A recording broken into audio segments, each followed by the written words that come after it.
Hello everyone, welcome to Study IQ. Study IQ के इस video में हम करेंगे मध्य प्रदेश लोक सेवा आयोग के जो संभावित प्रश्न हैं उनका सेट नंबर 6।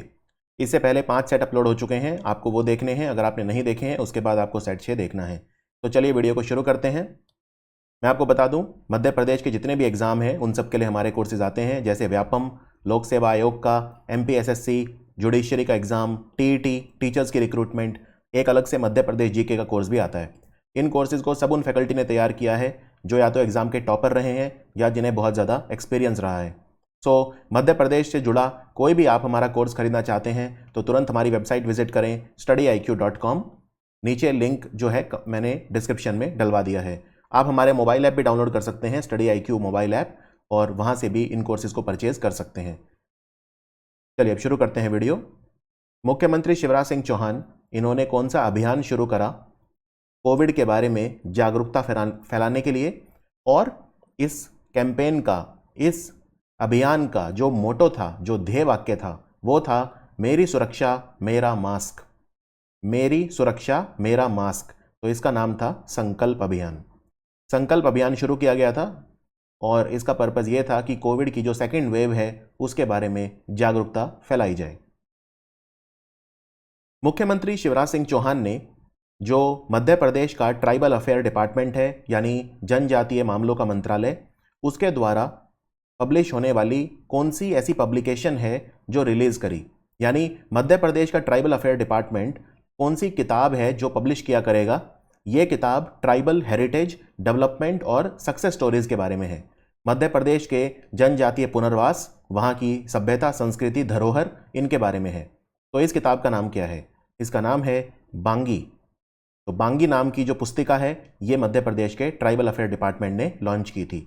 और मध्य प्रदेश में बहुत सारे PBTG रहते हैं, पर्टिकुलरली वल्नरेबल ट्राइबल ग्रुप, यानी जो घोर रूप से संवेदनशील हैं जनजातीय ग्रुप। कौन कौन से हैं पर्टिकुलरली वल्नरेबल ट्राइबल ग्रुप जो मध्य प्रदेश में रहते हैं? अगर आप लोक सेवा आयोग की तैयारी कर रहे हैं तो ये बिल्कुल बेसिक्स हैं आपके लिए, राइट। तो जैसे कि मारिया ट्राइब जो है, फिर बायगा ट्राइब, भरिया ट्राइब, फिर बिरहोड़ ट्राइब, उसके बाद हिल कोरबा, फिर कमर, सहरिया और अबुज। ये आठ पर्टिकुलरली वल्नरेबल ट्राइबल ग्रुप हैं मध्य प्रदेश के। और मध्य प्रदेश में और बहुत सारे ट्राइब्स हैं जो बहुत ज़्यादा इंपॉर्टेंट हैं, जैसे गोंड, आप जानते हैं सबसे ज़्यादा गोंड हैं, अगारियाँ हैं, बिरहोड़ हो गए, चेरवा हो गए, ओरांव हो गए जो काफ़ी चर्चा में थे अभी हाल ही में। ओरांव बहुत सारे हैं, ये तो हज़ारों हैं, लेकिन जो सबसे ज़्यादा इंपॉर्टेंट वाले हैं आपको उन पे नज़र रखनी है, राइट। तो याद रखिए किताब का नाम होगा बांजी। हमारे भारत सरकार के ट्राइबल अफेयर मिनिस्टर कौन है? इनका नाम है अर्जुन मुंडा, और ये झारखंड के पूर्व मुख्यमंत्री रह चुके हैं। इनकी कॉन्स्टिट्यूएंसी है खुंटी। राष्ट्रपति रामनाथ कोविंद ने फाउंडेशन स्टोन रखा, नींव रखी सिंगूरगढ़ किले के रेनोवेशन वर्क की। सिंगूरगढ़ का जो किला है ये मध्य प्रदेश में कहाँ पे है? ये किला काफ़ी इंपॉर्टेंट है क्योंकि ये रानी दुर्गावती के साथ जुड़ा हुआ है, राइट। रानी दुर्गावती के साथ जुड़ा हुआ है। तो सिंगूरगढ़ का किला जो है वो दामोह में है। दामोह वही जगह है जो प्रहलाद पटेल की कॉन्स्टिट्यूएंसी है, जो हमारे कल्चर और टूरिज्म के मिनिस्टर हैं, तो उनकी कॉन्स्टिट्यूएंसी भी दामोह है। सिंगौरगढ़ का किला जो है काफ़ी ज़्यादा मैग्निफिसेंट हुआ करता था, अब थोड़ी सी दयनीय स्थिति में है। इस किले के ऊपर अटैक किया गया था 1564 में, और जो गढ़ किंगडम डायनेस्टी की आखिरी वॉर थी वो यहाँ पे हुई थी, रानी दुर्गावती का समय था। और रानी दुर्गावती आप जानते हैं गोंडवाना की रूलिंग क्वीन थी, वो यहाँ पे भी रहीं। उसके बाद वो यहाँ से छोड़ के फिर वो चौरागढ़ का जो किला है नरसिंहपुर में, वहाँ चली गई थी। और रानी दुर्गावती पे क्वेश्चन ये भी आ सकता है, जो जबलपुर की सेंट्रल यूनिवर्सिटी है, जबलपुर की जो स्टेट यूनिवर्सिटी, यानी कहने का मतलब वहाँ पे जो सरकारी यूनिवर्सिटी है उसका नाम रानी दुर्गावती यूनिवर्सिटी है, रानी दुर्गावती विश्वविद्यालय, क्योंकि इनको सम्मानित करने के लिए। और एक ट्रेन चलती है जबलपुर जंक्शन से लेके जम्मू तावी तक, जम्मू तावी से जबलपुर जंक्शन, और इस ट्रेन का नाम दुर्गावती एक्सप्रेस है, ठीक है। ट्रेन की संख्या 11,449। तो जम्मू तावी से चलने वाली जबलपुर जंक्शन तक की ट्रेन का नाम भी दुर्गावती एक्सप्रेस रखा हुआ है इनको सम्मानित करने के लिए। मध्य प्रदेश का जो पर्यटन विभाग है, टूरिज्म डिपार्टमेंट, उन्होंने नाइट सफारी शुरू करी अभी अभी कौन से नेशनल पार्क में? ये इंपॉर्टेंट क्वेश्चन है। नाइट सफारी, सफारी आप जानते हैं जब आप प्राकृतिक वातावरण में घुसते हैं, वहाँ पे आप जो एनिमल्स हैं उन्हें ऑब्जर्व करते हैं, बायोडाइवर्सिटी को ऑब्जर्व करते हैं, स्टडी भी कर सकते हैं।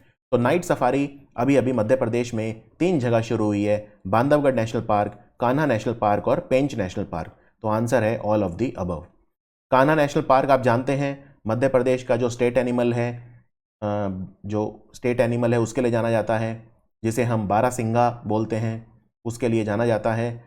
और Kanha national park tiger reserve भी है, ये 2 डिस्ट्रिक्ट में फैला हुआ है, एक तो मांडला और एक बालाघाट डिस्ट्रिक्ट। पेंच नेशनल पार्क ये आता है एग्जाम में, कहाँ पे है?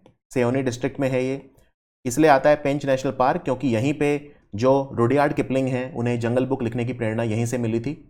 और बांधवगढ़ नेशनल पार्क जो है ये उमरिया डिस्ट्रिक्ट में है, ये भी एक टाइगर रिजर्व है। तो ये तीनों में नाइट सफारी अभी अभी शुरू की गई है। मध्य प्रदेश का पूरे भारत में पहला स्थान रहा, नंबर 1 रहा Madhya Pradesh land record digitisation में, यानी जमीनी जो रिकॉर्ड्स हैं उनको डिजिटल बनाने में मध्य प्रदेश पूरे भारत में नंबर 1 रहा। ये मैं बता रहा हूँ, land records and services index जो आया था हमारी सरकार का, तो उसमें मध्य प्रदेश नंबर 1 रहा। आपको बताना है किस संगठन ने इस इंडेक्स को पब्लिश किया था। पहले नंबर पे भारत में मध्य प्रदेश था, नंबर 1 एमपी था और नंबर 2 पे इसमें वेस्ट बंगाल था, पश्चिम बंगाल।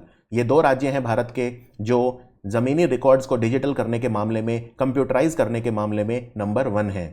तो ये इंडेक्स दिया था अभी अभी NCAER ने, national council of applied economic research, national council of applied economic research NCAER।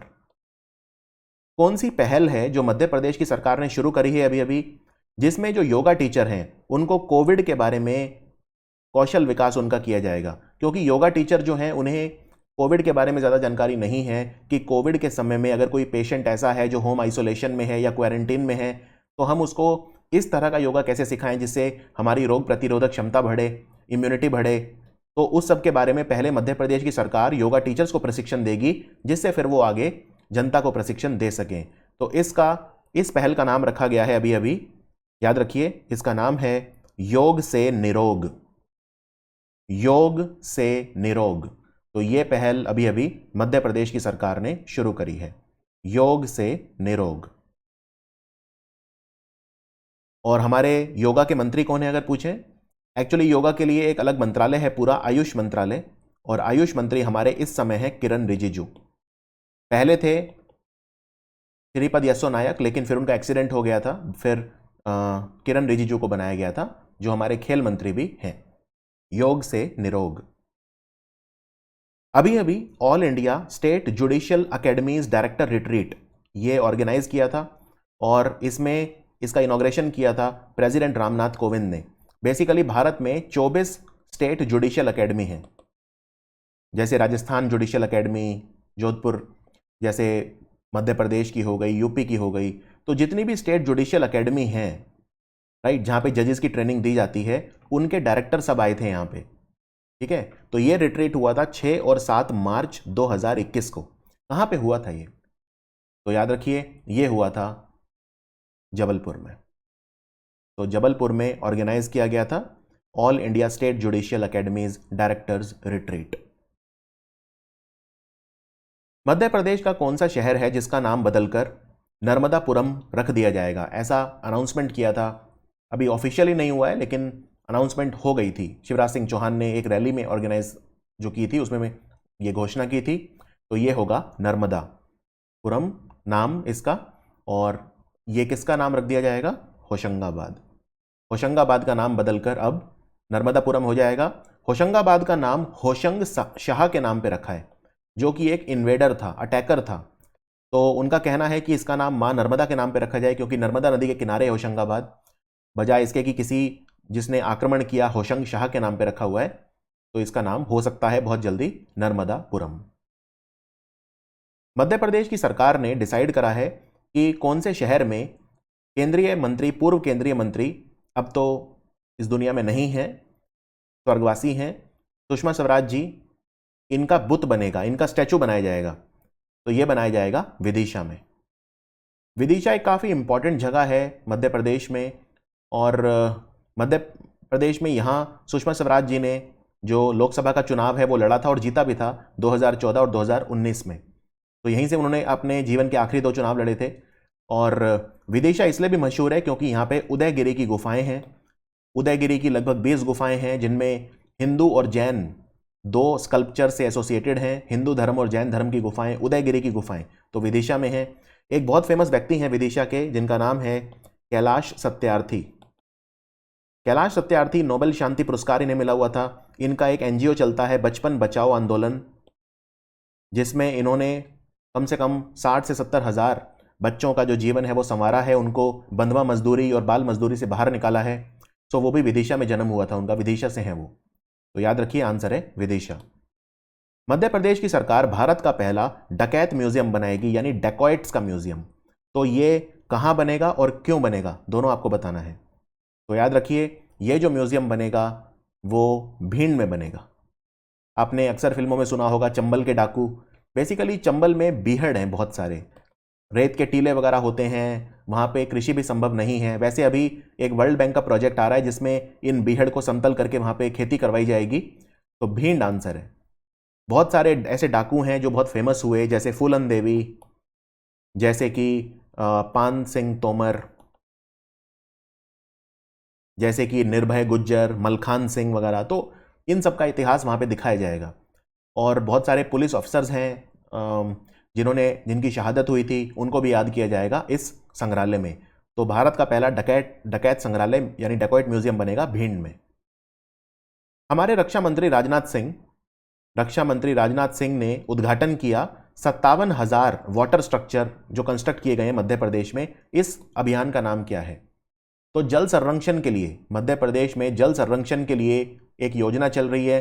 इसमें जैसे तालाब हैं या जो भी इस तरह की चीज़ें हैं जहाँ पे पानी इकट्ठा किया जा सकता है, इस तरह के स्ट्रक्चर मनरेगा स्कीम के तहत बनाए जा रहे हैं और इनमें 2000 करोड़ का लगभग खर्चा आया है। लेकिन इस तरह के जो स्ट्रक्चर हैं इनको बनने से लगभग 2.5 लाख हेक्टेयर जमीन उसकी सिंचाई संभव हो पाएगी। तो याद रखिए इसका नाम है जल अभिषेकम।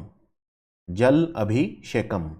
अब हमारा एक मंत्रालय भी है जिसे हम जल शक्ति मंत्रालय बोलते हैं, जिसको पहले जल संसाधन मंत्रालय बोलते थे। तो जल संसाधन और जो पीने के पानी के लिए यानी ड्रिंकिंग वाटर एंड सैनिटेशन मंत्रालय था, दोनों को एक करके 2019 में जल शक्ति मंत्रालय बनाया गया था, जिसके मंत्री हैं गजेंद्र सिंह शेखावत और जिनकी कॉन्स्टिट्यूएंसी जोधपुर है। मध्य प्रदेश की सरकार ने निमोनिया के कारण बच्चों की मृत्यु दर कम करने के लिए कौन सा अभियान शुरू करा है? इस अभियान का नाम है सांस। और सांस की फुल फॉर्म भी इन्होंने रखी है। सांस की फुल फॉर्म है social awareness and action to neutralise pneumonia. Pneumonia किससे फैलता है? क्या ये बैक्टीरिया से फैलता है, वायरस से फैलता है? तो निमोनिया जो है वो एक बैक्टीरिया से फैलता है जिसको हम स्ट्रेप्टोकोकस निमोनियाई बोलते हैं। स्ट्रेप्टोकोकस निमोनियाई नाम के बैक्टीरिया से फैलता है। और मध्य प्रदेश में 4000 हेल्थ और वेलनेस सेंटर बनाए गए हैं इस अभियान के तहत निमोनिया से लड़ने के लिए। इसमें साथ दे रहा है पीजीआई चंडीगढ़, जो बहुत जाना माना इंस्टीट्यूट है, मेडिकल कॉलेज, और यूनिसेफ। इन दोनों का समर्थन इस प्रोजेक्ट को मिल रहा है। इसमें डॉक्टर्स की ट्रेनिंग भी की जाएगी और जो पैरामेडिकल स्टाफ है, नर्स हैं, उनकी ट्रेनिंग भी की जाएगी। कौन सा शहर है जो म्युनिसिपल परफॉर्मेंस इंडेक्स में नंबर 1 रहा बड़े शहरों में? तो शहरों को, पूरे भारत के शहरों को 2 हिस्सों में डिवाइड किया गया था। एक बड़े शहर से मतलब वो है जिसकी आबादी 10 लाख से ज़्यादा है, और छोटा शहर वो है जिसकी आबादी 10 लाख से कम है। तो म्युनिसिपल परफॉर्मेंस इंडेक्स दिखाता है कि किस राज्य का नगर निगम उसने सबसे अच्छा काम किया। तो इसमें इंदौर नंबर 1 रहा पूरे भारत में। मैं आपको दिखा देता हूँ, ये हमारे आवास और शहरी मामलों के मंत्रालय ने करवाया था, यानी ministry of housing and urban affair ने करवाया था। तो म्युनिसिपल परफॉर्मेंस इंडेक्स में आप यहाँ पे देख सकते हैं इंदौर नंबर 1 है, भोपाल नंबर 3 पे है। तो टॉप 10 जो हैं, टॉप 10 में नंबर 1 और नंबर 3 मध्य प्रदेश से रहे बड़े शहरों में। ठीक है, म्युनिसिपल परफॉर्मेंस इंडेक्स में। छोटे शहरों की बात करते हैं तो आप यहाँ पे देख सकते हैं नई दिल्ली नंबर 1 है, नई दिल्ली नगर निगम, फिर तिरुपति, गांधीनगर, करनाल, सलेम, तिरुप्पुर, बिलासपुर, उदयपुर, झांसी और तिरुनेलवेली। तो यहां पे मैं आपको दिखाता हूं रैंकिंग। सबसे पहले हम बात करते हैं म्युनिसिपल परफॉर्मेंस इंडेक्स में बड़े शहर। तो इंदौर नंबर 1, भोपाल नंबर 3। तो टॉप 10 में तो 2 ही थे, लेकिन ग्वालियर 34वें नंबर पे था और जबलपुर 43वें नंबर पे था। तो ये टॉप 4 थे। ठीक है, अब बात करते हैं म्युनिसिपल परफॉर्मेंस इंडेक्स में छोटे शहरों की, यानी बिलो 1 मिलियन। तो इसमें उज्जैन टॉप 10 में कोई नहीं था मध्य प्रदेश का, लेकिन उज्जैन 19वें नंबर पे था, सागर 40वें नंबर पे था पूरे भारत में, और सतना जो है वो 54 नंबर पे था। अब एक इंडेक्स और दिया था सरकार ने, ईज ऑफ लिविंग इंडेक्स। उसी मंत्रालय ने, ministry of housing urban affair ने, ईज ऑफ लिविंग इंडेक्स ये बताता है कि भारत का कौन सा शहर कितना रहने लायक है। इसमें भी शहरों को 2 हिस्सों में बांटा गया, बड़े शहर और छोटे शहर। तो बड़े शहरों में सबसे ज्यादा रहने लायक शहर है बेंगलोर, और छोटे शहरों में शिमला। तो बड़े शहरों में आप देख सकते हैं टॉप 10, और टॉप 10 में एक मध्य प्रदेश का शहर है इंदौर, भारत का 9वें नंबर पे सबसे ज्यादा रहने योग्य शहर है। छोटे शहरों की अगर हम बात करें तो इसमें भुवनेश्वर, सिलवासा, काकीनाडा, सलेम, वेल्लोर, गांधीनगर, गुरुग्राम, दावनगिरी और तिरुचिरापल्ली। बड़े शहरों में ईज ऑफ लिविंग इंडेक्स में मध्य प्रदेश के टॉप 10 में एक ही शहर है, लेकिन बाकी शहरों की रैंकिंग आप देख सकते हैं। इंदौर 9वें नंबर पे है, भोपाल 19वें नंबर पे, ग्वालियर 31वें नंबर पे और जबलपुर 43वें नंबर पे बड़े शहरों में। फिर ईज ऑफ लिविंग इंडेक्स में छोटे शहरों की बात करते हैं तो उसमें सागर मध्य प्रदेश का सबसे ज्यादा रहने योग्य शहर है, 25वें नंबर पे, उज्जैन 33वें नंबर पे और सतना 61st पोजीशन पे रहा। तो ये आपको रैंकिंग आप याद रख सकते हो, कम से कम टॉप की याद रखिए कि मध्य प्रदेश में नंबर 1 कौन रहा, बड़े शहरों में, छोटे शहरों में, और म्युनिसिपल परफॉर्मेंस इंडेक्स में और ईज ऑफ लिविंग इंडेक्स में। अभी अभी हमारी सरकार ने अनीमिया मुक्त भारत इंडेक्स की रैंकिंग निकाली, तो इसमें मध्य प्रदेश का स्थान क्या था। मध्य प्रदेश ने इस इंडेक्स को टॉप किया है, तो नंबर 1 पे रहा मध्य प्रदेश। पिछले साल हरियाणा नंबर 1 था, लेकिन 2021 में जो रिलीज हुआ है 2020 के लिए, उसमें मध्य प्रदेश नंबर 1 है। अनीमिया मुक्त भारत इंडेक्स का पर्पज यह है कि महिलाओं में अनीमिया हर साल 3% कम करना, हर साल 3% अनीमिया कम करना। तो इसमें मध्य प्रदेश इस बार नंबर 1 है, और ओडिशा राज्य जो है वो नंबर 2 पे इसमें रहा। अनीमिया मुक्त भारत। अनीमिया हम बोलते हैं जब हमारी बॉडी में हीमोग्लोबिन की कमी हो जाती है, इसके कारण सांस लेने में तकलीफ होती है, क्योंकि हीमोग्लोबिन ऑक्सीजन को शरीर में हर कोने कोने तक पहुंचाता है, तो उसको अनीमिया कहा जाता है। अनीमिया भी कई तरह का होता है, aplastic anaemia, iron deficiency anaemia, vitamin B12 की कमी से मेगालोब्लास्टिक अनीमिया, कई तरह का अनीमिया होता है, राइट। तो अनीमिया मुक्त भारत इंडेक्स में मध्य प्रदेश बेस्ट परफॉर्मिंग राज्य इस बार रहा, नंबर 1। जो मिनिस्ट्री ऑफ माइनॉरिटी अफेयर है, यानी अल्पसंख्यक मामलों का मंत्रालय, इन्होंने 27वें हुनर हाट का आयोजन मध्य प्रदेश में 12 मार्च को किया। कहां पे? तो याद रखिए, ये लाल परेड ग्राउंड में हुआ था, भोपाल में। तो आंसर है भोपाल, भोपाल में हुआ था। और ये होता क्या है हुनर हाट? हुनर हाट में हस्तशिल्प वगैरह दिखाए जाते हैं। ज़्यादातर यहाँ पे जो स्टॉल लगते हैं वो माइनॉरिटी कम्युनिटी यानी अल्पसंख्यक लोग लगाते हैं, ठीक है। तो मध्य प्रदेश के जो भी इसमें हैंडीक्राफ्ट वगैरह हैं या जो भी, वो यहाँ पे लगाए गए, लोगों ने उनको खरीदा, इससे उनकी आमदनी भी बढ़ती है। यहाँ पे इसके अंदर भोजन वगैरह, स्थानीय भोजन वगैरह वो भी आता है। भारत के हर राज्य अपने के स्टॉल लगते हैं एक ही जगह पे। तो और ये क्वेश्चन बहुत आता है कि इसका आयोजन कौन करता है? इसका आयोजन हमारा माइनॉरिटी अफेयर मिनिस्ट्री करता है, जिसके मंत्री हैं अभी अभी कौन है इसके मंत्री? मुख्तार अब्बास नकवी, मुख्तार अब्बास नकवी। 131वां ट्राइब्स इंडिया का showroom, flagship store Madhya Pradesh में कहां पे खुला? मध्य प्रदेश में 2 स्टोर ट्राइब्स इंडिया के भोपाल में है और 2 इंदौर में है। तो मध्य प्रदेश का तीसरा शहर बना जहां पे ट्राइब्स इंडिया का शोरूम खुला है, और ये बना अभी अभी, याद रखिए, जबलपुर। तो आंसर है जबलपुर। और ये स्टोर 25 मार्च को ओपन हुआ था, 25 मार्च 2021 को, और ये ट्राइफेड ने ओपन किया था। ट्राइफेड जो है ये जनजातीय उत्पाद यानी जो हमारे ट्राइबल प्रोडक्ट्स होते हैं उनकी मार्केटिंग करता है और उनको प्रमोट करता है। तो ministry of tribal affair open करता है ट्राइब्स इंडिया शोरूम ट्राइफेड के थ्रू। ट्राइफेड क्योंकि मिनिस्ट्री ऑफ ट्राइबल अफेयर के अधीन काम करता है। सो जबलपुर में ओपन हुआ ट्राइब्स इंडिया का 131वां शोरूम। नंद कुमार सिंह चौहान, इनका निधन हो गया। ये भाजपा के सांसद थे, कौन सी कॉन्स्टिट्यूएंसी से? तो डायरेक्ट क्वेश्चन है। 2 मार्च को इनका निधन हुआ था, 2 मार्च 2021 को। ये लोकसभा के मेंबर थे, सांसद थे, खंडवा डिस्ट्रिक्ट से। सो आंसर है खंडवा। और खंडवा जो डिस्ट्रिक्ट है, एक बहुत इंपॉर्टेंट कारण से न्यूज में आया था, वो ये कि पूरे भारत का, समूचे भारत का सबसे बड़ा floating solar power plant, floating solar power plant floating solar power plant कुछ नहीं, सोलर पैनल बस किसी झील में या तालाब में या लेक में लगा दिए जाते हैं तैरते हुए एक तरह से। तो floating solar power plant Khandwa में लगा है, ओमकारेश्वर डैम है, यहाँ पे एक बांध है ओमकारेश्वर बांध, नर्मदा नदी के किनारे, नर्मदा नदी पे बना हुआ है ये बांध ओमकारेश्वर। तो यहाँ पे लगा है, इसकी क्षमता 600 मेगावाट है, जो पूरे इंडिया का सबसे बड़ा फ्लोटिंग सोलर पावर प्लांट है। ओमकारेश्वर डैम खंडवा डिस्ट्रिक्ट में आता है। तो ये 100% क्वेश्चन एग्जाम में आएगा। डॉक्टर हर्षवर्धन ने नया कैंपस, नया परिसर, उसका उद्घाटन करा। यह परिसर है Indian council of medical research के national institute for research in environmental health यानी निरय।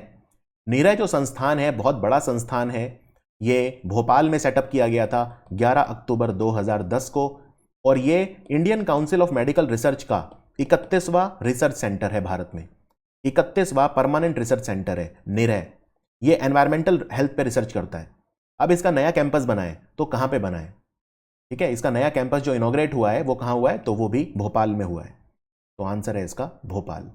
भोपाल में निरय का नया कैंपस इनॉग्रेट हुआ है, और जो पुराना कैंपस बना था यहां पे वो मेन कैंपस 2010 में बना था। हमारे जो कल्चर और टूरिज्म मिनिस्टर हैं प्रहलाद सिंह पटेल जी, उन्होंने अभी अभी इनॉग्रेट करी 2 एक्सकवेशन साइट्स, करनबेल त्रिपुरी और तेवर। ये मध्य प्रदेश के कौन से डिस्ट्रिक्ट में?